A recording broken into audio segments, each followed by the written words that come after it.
Bright Gautami வந்து மயில்கல்லுங்கிற லொக்கேஷன்லேருந்து நம்ம videos பார்த்து நம்மக்கிட்ட மேக்கப் வந்து புக் பண்ணியிருந்தாங்க. தஞ்சாவூர்லேருந்து ஈவினிங்காக கிளம்பியிருந்தோம். அவங்களோட பிளேஸ் ரீச் ஆகிறதுக்கு 11:30 ஆயிடுச்சு. இவங்களுக்குமே வந்து பிரம்ம முகூர்த்தத்தில் தான் வந்து மேரேஜ் ஃபிக்ஸ் பண்ணியிருந்தாங்க. போனதும் அவங்க சாரீ வந்து ப்ரீப்ளீட் பண்ணிவிட்டு ஒரு 1:30 போல் அவங்களோட மேக்கப்புமே வந்து நம்ம ஸ்டார்ட் பண்ணியாச்சு. ஒரு அழகான ட்ரெடிஷ்னல் முகூர்த்தம் ஹேர்டு தான் வந்து அவங்களுக்கு பண்ணியிருந்தோம். அவங்களோட ஒரிஜினல் ஹேர்லேயே வந்து பண்ணியிருந்தோம். எந்த எக்ஸ்டென்ஷனும் வைக்காமல் பார்க்க அவ்வளோ அழகாக இருந்துச்சு. மேக்கப்பும் பிரைட் கேட்ட மாதிரி ரொம்ப சட்டிலாக பண்ணியிருந்தோம். அவங்களுக்கு ரொம்ப அழகாக இருந்தது.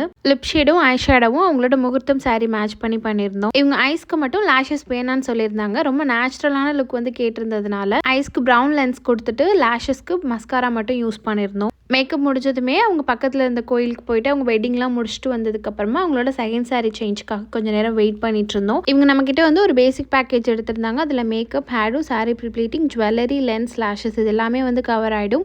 இது எல்லாமே சேர்த்து தான் வந்து நம்ம பண்ணியிருந்தோம். மேரேஜ் முடிச்சுட்டு வந்ததுக்கப்புறமா அவங்களுக்கு செகண்ட் சாரியுமே மாற்றிட்டு நம்ம வந்து கிளம்பியாச்சு. அவங்க யாருக்கும் அஃபோர்டபுள் ரேஞ்சில் வந்து மேக்கப் சர்வீஸ் வேணும் அப்படின்னா அந்த நம்பருக்கு காண்டாக்ட் பண்ணுங்கள். நான் டீட்டெயில்ஸ் வந்து சென்ட் பண்ணுறேன்.